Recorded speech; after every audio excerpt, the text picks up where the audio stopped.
जी, तो हम बात कर रहे थे कि मेरी आवाज क्लियर है सबको? Can you people hear me? Yes sir. चलिए। जी यस सर जी। सर। ओके, ठीक है, ठीक है। हम बात कर रहे थे कि जो इंटरप्रिटेशन क्लॉज है ये एक्चुअली हमारी डिक्शनरी है। तो हमने मीनिंग डिक्शनरी से नहीं ले रहे हैं, बल्कि मीनिंग हम इंटरप्रिटेशन क्लॉज से लेंगे। किसी भी स्टैट्यूट को जब हम स्टडी करते हैं तो हम मीनिंग देखना चाहते हैं कि इसके मीनिंग क्या है।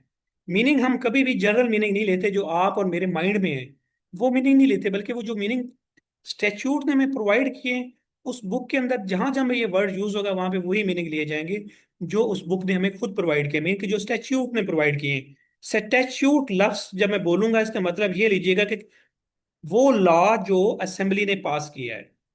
जब मैं बोलता हूँ स्टैट्यूट, तो स्टैट्यूट का मतलब ये है कि वो लॉ जो असेंबली ने पास किया, जो मैंने आपके सामने कल एक लिस्ट रखी थी, ये स्टैट्यूट्स हैं जो आपने डिस्कस करने हैं। ये लॉज हैं जो आपने पढ़ने हैं ड्यूरिंग ये हमारा सेशन, या जो आपके आई कैप के सिलेबस का हिस्सा है। तो वो लॉज क्या है, उनको क्या बोलते हैं? उनको स्टैट्यूट बोलते हैं, ठीक है। तो मैं अगर वर्ड बोलता हूँ स्टैट्यूट, तो आप लोगों को क्लियर होना चाहिए इसका मतलब है कि लॉ। ये कॉन्ट्रैक्ट एक्ट बोल दूं या मैं स्टैट्यूट बोल दूं, तो उसका मतलब स्टैट्यूट एक्चुअली उस बुकलेट को कहते हैं जो असेंबली ने पास की है। तो जब भी हम किसी स्टैट्यूट को स्टडी करते हैं तो उसके अंदर सेक्शन 2 या 3 या 4 शुरू के जो सेक्शंस होते हैं, इन्हीं में ही एक इंटरप्रिटेशन क्लॉज भी होती है जो कि डिक्शनरी की मीनिंग देती है, ठीक है। आगे चलते हैं हम। ये देखिए, इसकी जो सेक्शन 2 है, इसकी इंटरप्रिटेशन क्लास के अंदर ये कुछ डेफिनेशंस हैं जो आपके स्क्रीन पे डिस्प्ले हो रही है। ये हमने आगे जाकर स्टडी करनी है, डिस्कस करनी है, और हम कोशिश करेंगे कि इनके दरम्यान में जो डिफरेंस वगैरह है या उसको प्रैक्टिकल एप्लीकेशन उनकी क्या है। अच्छा, ये मैं आपको एक चीज़ इंश्योर कर दूं कि हम 2 आवर्स की क्लास ले रहे हैं जिसमें हाफ आवर्स तकरीबन जो हमारा है ये इररेलेवेंट होता है, जिसमें एंट्री या डिस्कशन या ब्रेक ये चीज़ शामिल होती है। बाकी जो 1.5 आवर है ये हमारा होता है actually study period, study time. तो जो 2 मंथ हमारे पास है, ये that is more than sufficient to cover this syllabus. तो आप इसमें परेशान ना हो कि ये सिलेबस तो वो है जो हम कॉलेजेस में बहुत दिन लगा के पढ़ते हैं। तो ऐसा नहीं है, ये सिलेबस बिल्कुल इतना ही है जितना मैं आपको पढ़ा दूंगा, और इसके अंदर कोई चीज़ क्रैश कोर्स का मतलब ये ना समझे कि हमने कुछ रेलेवेंट चीज़ें या कुछ नेसेसरी चीज़ें स्किप करनी है।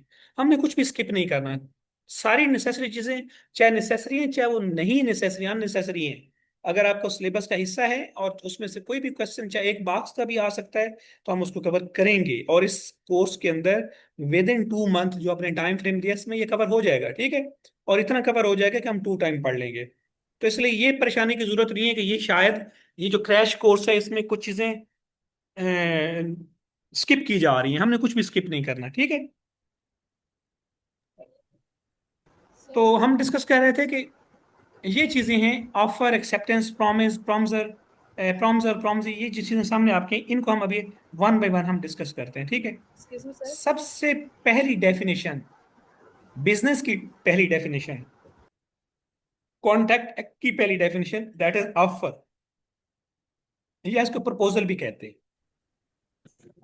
ये ऑफर को या प्रपोजल को आप इस तरह समझ लें कि जैसे कि आप एक स्कूल में गए हैं ना, तो आपने पहला लफ्ज अलिफ पढ़ा है या ए पढ़ा है, ABC पढ़ा है, मीन की very first terminology.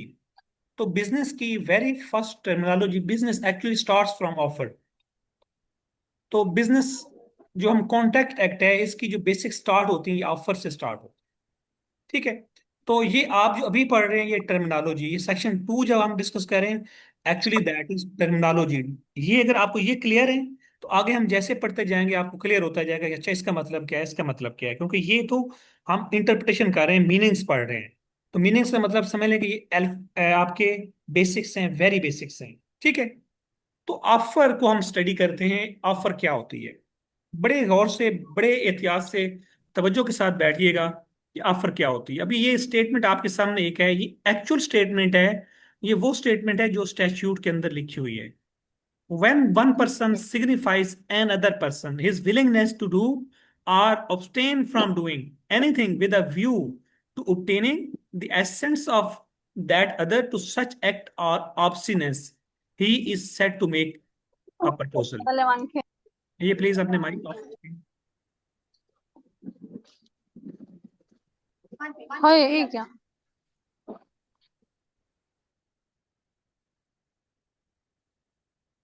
Please keep your mic off. तो ये ऑफर जो है, इसको मैं सिंप्लीफाई कर देता हूं। ये सिंप्लीफाई करना इसमें यह है कि जब एक आदमी किसी दूसरे आदमी को या ज्यादा आदमियों को कुछ अपनी विलिंगनेस शो करता है कि मैं ये काम आपसे चाहता हूं कि आप ये काम करें। ये लिखा है, पहले देखिए अंडरलाइन किया मैंने। सबसे पहला अंडरलाइन किया 1 पर्सन, दूसरी चीज अंडरलाइन की एन अदर पर्सन। इसका मतलब 1 पर्सन का मतलब एक आदमी एन अदर पर्सन दूसरे आदमी को, मीन कि एक ऑफर करने वाला है, और अनदर अनदर पर्सन का मतलब ये है कि जिससे ऑफर की जा रही है। तो नीचे देखें एंड पे आप लिखा हो ऑफरर और ऑफरी। तो ऑफरर और ऑफरी का जो कंसेप्ट है वो ये है कि जो 1 पर्सन पहले मैंने अंडरलाइन किया है वो ऑफरर है, और एन अदर पर्सन जिसको वो ऑफर की जा रही है उसे कहते हैं ऑफरी। तो ये अंडरलाइन जो किया है इनका मतलब आप समझते जाएं साथ साथ, कि जब ऑफरर है एक पर्सन, ऑफरी को ये कहता है कि आप अगर, आगे देखें अंडरलाइन किया है टू डू, और आगे एक अंडरलाइन किया है टू अब्सटेन। मीन के टू डू का मतलब है कुछ करने के बारे में, और अब्सटेन का मतलब है कुछ ना करने के बारे में। एक्सक्यूज मी, मुझे 1 मिनट टाइम दीजिएगा।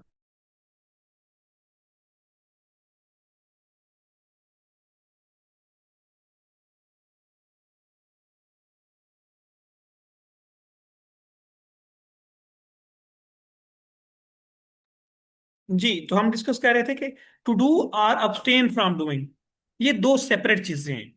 मीन के इसको आप समझ लें कि एक ऑफर जो है वो कुछ करने के बारे में भी दी जा सकती है, या कुछ ना करने के बारे में भी दी जा सकती है। दो अलग सिचुएशन है, सेपरेट सिचुएशन है। लेट्स सपोज, मैं आपको एग्जांपल देता हूं। एक आदमी दूसरे आदमी को ये कहता है कि आप मुझे ये मकान कंस्ट्रक्ट करके देंगे। ये किस चीज के ऑफर है? करने के बारे में। एक बंदा दूसरे को कह रहा है कि आप मुझे ये जो हाउस है ये कंस्ट्रक्ट करके देंगे, मेरा हाउस कंस्ट्रक्ट करके देंगे। ये करके देना का मतलब है टू डू समथिंग। इसको इंटरप्रेट करते हुए इनको अलग इंटरप्रेट करें, टू अब्सटेन को अलग इंटरप्रेट करें।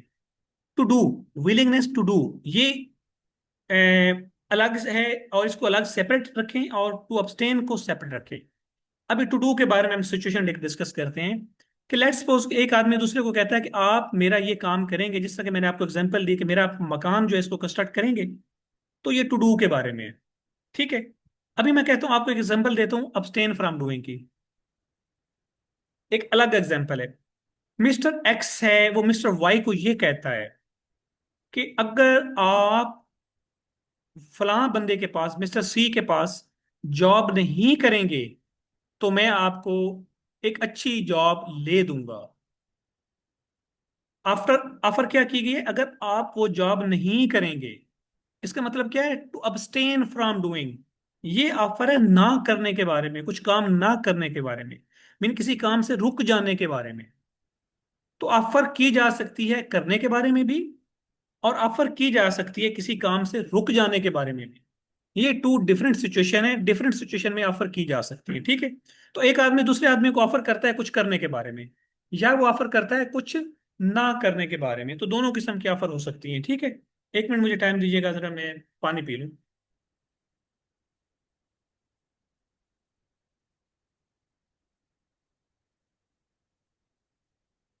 अच्छा।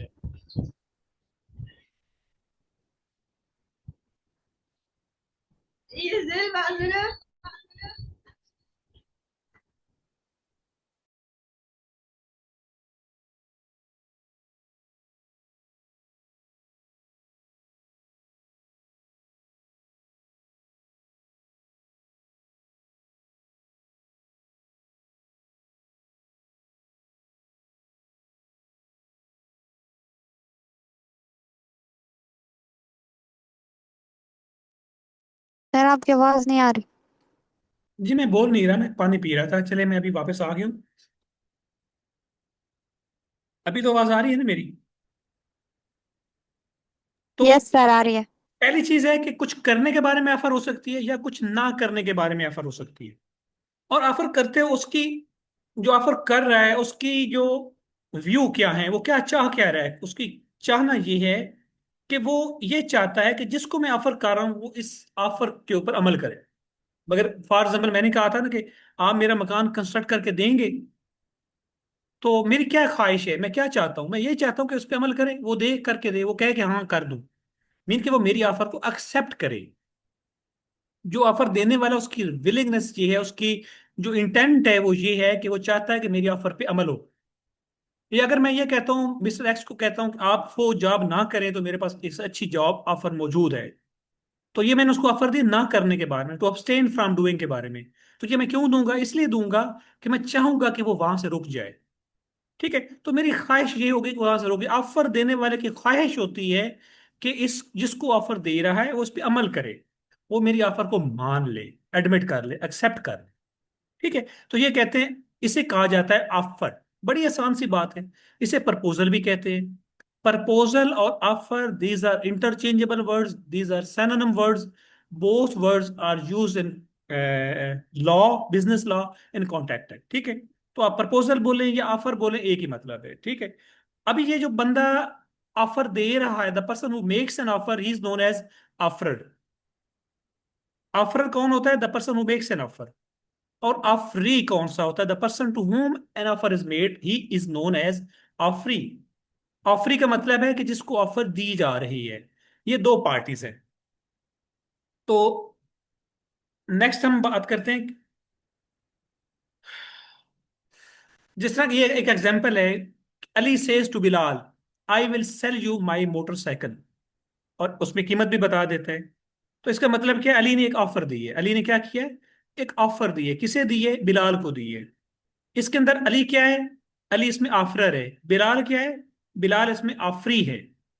ये इसमें आपने सबसे पहले इसमें अपने आप को माइंड बनाना है कि इसमें से चीजों को निकालने का, कि ये प्रपोजर कौन होता है, आफरर कौन होता है, आफरी कौन होता है, प्रॉम्जर कौन है, प्रॉम्जी कौन है। ये इनको आप डिस्टिंग्विश करने के काबिल हो जाएं इन एग्जांपल से। अच्छा, ये जो ऑफर है, अ, ये किसी खास बंदे को की जाती है, पर्टिकुलर किसी को की जाती है, ओपन नहीं की जाती। किसी पर्टिकुलर कम्युनिटी को की जाती है। जो ओपन की जाती है ना, वो ऑफर नहीं होती, वो इनविटेशन टू ऑफर होती है। जैसे ये एक एग्जांपल दीजिए कि Sara places an ad in a newspaper offering her house for sale at 10 million. अब ये 10 मिलियन पे वो सेल करना चाहती है, मगर ये ऑफर एक्चुअली नहीं है, ये एक्चुअली इनविटेशन टू ऑफर है। क्योंकि अगर इसको हम ऑफर कंसीडर करें तो आगे कंसिक्वेंसेस बहुत इसके सवेयर हो जाएंगे। जो चैप्टर मैंने कहा है ना कि आज हम डिस्कस नहीं करेंगे, सेक्शन 3, 4, 5, 6, 7, 8, उसको जब हम डिस्कस करेंगे तब आपको क्लियर होगा कि इनविटेशन टू ऑफर क्यों था। क्योंकि इसके कंसिक्वेंसेस बहुत सीरियस हो जाते हैं, तो इसलिए इसको रखा गया है कि ये जो ऑफर है ये पर्टिकुलर होनी चाहिए। अभी अगर अखबार में आप ऐड दे देते हैं कि मेरा मकान कोई भी सेल करना चाहता है, तो इसका मतलब आपने किसी स्पेसिफाई नहीं किया कि कौन किसको आपने। और ये भी आपको नहीं पता चलेगा कि किस आदमी ने आपकी ऑफर फौरी तौर पे एक्सेप्ट कर ली है। तो इसलिए इसको कहा जाता है कि that is invitation to offer. Mean offer आप मेड मेड करें, मैं ऑफर ही हूंगा, मैं ऑफर नहीं हूंगा। तो एड वगैरह देना जिसमें ओपन पब्लिक को दिया जाता है, इसमें वो ऑफरर नहीं है। इसकी पोजीशन सारा इसमें क्या है? सारा इसमें ऑफरी है, ऑफरर नहीं है। नॉर्मी क्या है? नॉर्मी जो the person who makes an offer, he is known as offeror. मगर इस सिचुएशन में जो नीचे मैंने दी है, इसमें से कहते हैं कि that is not actually offer, that is actually invitation to offer. और जब इनविटेशन टू ऑफर होती है, इसका मतलब कोई और ऑफर देगा और I will rather accept it और reject it as a offeree. तो उसमें जो मेरा रोल होगा, जो the person who makes who publish an advertisement, तो उसका रोल जो होता है वो इनविटेशन टू ऑफर वाला होता है और उसमें वो ऑफरी बन जाता है। ठीक है, आगे हम चलते हैं। आगे नेक्स्ट चीज है प्रॉमिस। प्रॉमिस क्या है? जब आप ऑफर देते हैं, मिस्टर एक्स ने ऑफर दी, मीन ऑफरर ने ऑफर दी आफरी को, और आफरी अगर अपनी उस पे विलिंगनेस शो कर देता है, अपनी एसेंट दे देता है। एसेंट का मतलब यह होता है कि रजामंदी, कंसेंट। अगर वो अपनी कंसेंट दे देता है, वो कहता है ओके, जो आपने कहा था मैं करता हूं। आपने मुझे कहा कि आप अगर वहां पे जॉब ना करें तो ठीक है, मैं जॉब नहीं करता, मीन कि ही ऑब्स्टेन फ्रॉम डूइंग।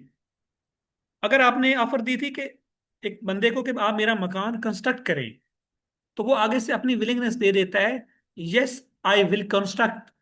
इट मीन्स कि उसने आपकी ऑफर एक्सेप्ट कर ली। एक्सेप्टेंस का मतलब ये होता है कि आपकी ऑफर जिस तरह की थी, whether that was to do something, और that was about to abstain from doing something, तो कुछ करने के बारे में थी या कुछ ना करने के बारे में थी। In both the cases the person जिसको वो ऑफर दी जा रही है, मीन कि ऑफरी, अगर वो उसके ऊपर एक्ट कर देता है उसी तरह जिस तरह उसे कहा गया है, अपनी रजामंदी अपनी एसेंट्स दे देता है, तो इसका मतलब है कि he has accepted the offer. और जब a proposal या an offer when that is accepted it becomes a promise। तो प्रॉमिस की डेफिनेशन क्या है? आप अदरवाइज प्रॉमिस का मीनिंग जो भी लेते हैं डिक्शनरी में जो भी मीनिंग है, मगर लॉ में मीनिंग ये है कि when offer is accepted it becomes promise, mean के offer plus acceptance that is equal to promise.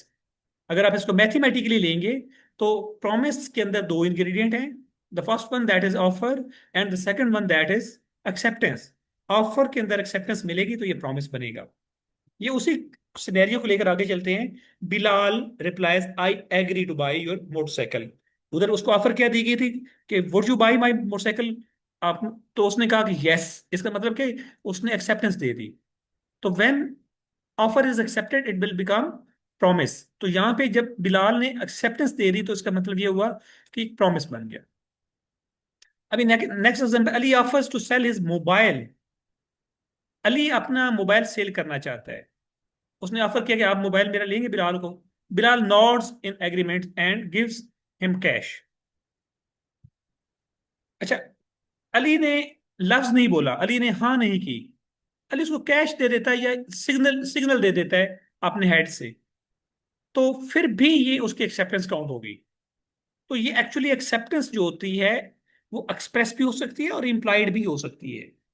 Express का मतलब ये है कि that can be in words either written or spoken. Express का मतलब है कि वो एक्सप्रेस कर देना। एक्सप्रेस करने का मतलब that is to be framed in words whether written और स्पोकन वर्ड्स। दोनों सूरतों में that is known as express. और ये एक्सेप्टेंस एक्सप्रेस नहीं सिर्फ होती है, आपकी ऑफर भी हो सकती है एक्सप्रेस और इम्प्लाइड। इम्प्लाइड का मतलब है बाय कंडक्ट। इम्प्लाइड का मतलब है कि राइटिंग में नहीं है मगर उसके ऊपर अमल कर दिया बाय कंडक्ट। जैसे कि उसने कहा नहीं है कि मैं लेता हूं बल्कि उसको पैसे दे दिए, इसका मतलब ये क्या, उसने बाय कंडक्ट इसको शो कर दिया कि हाँ यस। एक और एग्जांपल देता हूं। आप अपने स्टॉप पे खड़े हैं, आप एक बस का वेट कर रहे हैं या एक रिक्शे का वेट कर रहे हैं, ऑटो रिक्शे का। वहां पे उस स्टॉप पे एक ऑटो रिक्शा आता है। रिक्शे वाला बोलता नहीं है, बात नहीं करता, आप उसमें सवार हो जाते हैं। इसका मतलब क्या है? इसका मतलब ये ऑफर उसने आपको इम्प्लाइड ऑफर दी कि मेरा रिक्शा उस तरफ जा रहा है, अगर आपने जाना है तो आ जाए। उसने दो आपको कहा नहीं है। तो ये offer that can be express और दैट कैन बी इम्प्लॉयड। ये कुछ अगर कहे ना लोग कि ये हर एग्रीमेंट जो होता है that should be in writing, तो ये जरूरी नहीं है। और कुछ कहेंगे ये that should be expressed in words, ये भी जरूरी नहीं है। तो आपकी ऑफर और आपकी acceptance that can be other expressly और that can be employed. Employed mean कि दैट बाय कंडक्ट, कि आपका रिक्शे के अंदर बैठ जाना ये आपका कंडक्ट है, आपने कहा नहीं उसे कुछ भी, ये आपका कंडक्ट है कि आपने उनसे एक एग्रीमेंट कर लिया है कि रिक्शे का जो भी किराया है वो मैं दूंगा। तो वहां पे जो चला हुआ है किराया वही आपने देना है। तो ये तो जो प्रॉमिस है दैट कैन बी एक्सप्रेस और that can B employed. Employed का मतलब ये है कि बाई कंडक्ट, और एक्सप्रेस का मतलब है दैट इज फ्रेम, जो आपका ऑफर है या आपकी एक्सेप्टेंस है that is framed in words whether those words are written और दोज वर्ड्स आर स्पोकन। दोनों सूरतों में वो एक्सप्रेस होगा। और इम्प्लाइड का मतलब ये है कि वो बोले नहीं गए या लिखे नहीं गए बल्कि उस पर अमल कर दिया गया, या आपका कंडक्ट ये शो कर रहा है। ऑफर प्लस एक्सेप्टेंस, ऑफर और एक्सेप्टेंस मिल जाती है तो ये क्या बन जाता है? ये प्रॉमिस बन जाता है। तो ये दोनों चीजें जो हैं, ये ऑफर है या एक्सेप्टेंस है, ये दोनों क्लियर होनी चाहिए, कंप्लीट होनी चाहिए और कम्युनिकेट होनी चाहिए। क्लियर का सर मतलब मार्च की ब्रेक। इम्प्लॉइड जो है वो क्लियर नहीं होता, इम्प्लॉइड भी क्लियर ही होता है। मीन कि मैं ये सेल कर रहा हूँ या मैं रेंट पे दे रहा हूँ। सर मार्च की ब्रेक। ये प्लीज अपने माइक ऑफ रखें। Would you please keep your mic off, Hamza ji. Offer and acceptance की जब हम बात करते हैं तो ये आपकी ऑफर है या एक्सेप्टेंस है, तो ये क्लियर होनी चाहिए। क्लियर का मतलब क्या है?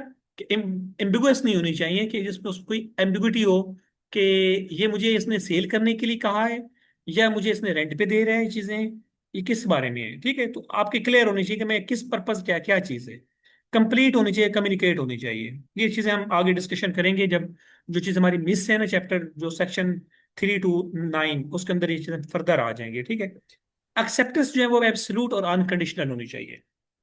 एब्सोल्यूट और अनकंडीशनल का मतलब क्या है? इसका मतलब ये है कि लेट्स सपोज कि मैं आपको कहता हूं कि मैं ये अपना मकान जो है ये 10 मिलियन में सेल करना चाहता हूं, तो ये तो मेरी ऑफर है। तो आपके एक्सेप्टेंस अगर तो इसी तरह है, एज इट इज है कि ठीक है मैं 10 मिलियन लेता हूं, तो ये तो ठीक है, ये एब्सोल्यूट है और अनकंडीशनल है। और अगर आप एब्सोल्यूट नहीं रहने देते, अनकंडीशनल नहीं बल्कि कंडीशन लगा देते हैं कि नहीं मैं 10 मिलियन की नहीं, मैं 9 मिलियन की लूंगा, तो फिर ये एक्सेप्टेंस नहीं है, फिर ये प्रॉमिस नहीं होगा, फिर ये काउंटर ऑफर होगी कि आपने मुझे एक ऑफर दे दी है कि मैं 90 लाख में, मीन 9 मिलियन में लूंगा, तो अभी एक्सेप्टेंस मैंने देनी, इसका मतलब आप ऑफरर बन गए हैं। पहले ऑफरर मैं था कि मैंने कहा कि ये मैं 10 मिलियन में देना चाहता हूँ, उसके बाद आपने मेरी ऑफर को चेंज कर दिया, टर्न कर दिया, अपने मीनिंग दे दिए, अपने लिहाज से दे दिया कि मैं तो 10 मिलियन नहीं, मैं 9 मिलियन की लूंगा। तो ये it will become a counter offer, mean कि मेरी जो ऑफर है वो दैट इज रिजेक्टेड, और एक न्यू ऑफर ने जगह ले ली, और न्यू ऑफर आई तो ऑफर देने वाला अभी कौन ऑफरर होगा? मैं नहीं ऑफरर होऊंगा, अभी ऑफरर वो है। और मेरा स्टेटस क्या होगा? मेरा स्टेटस ऑफरी का होगा, वेदर आई रिजेक्ट और एक्सेप्ट। ठीक है, तो जो ऑफर है या एक्सेप्टेंस है, दैट एक्सेप्टेंस जो है that should be absolute and unconditional.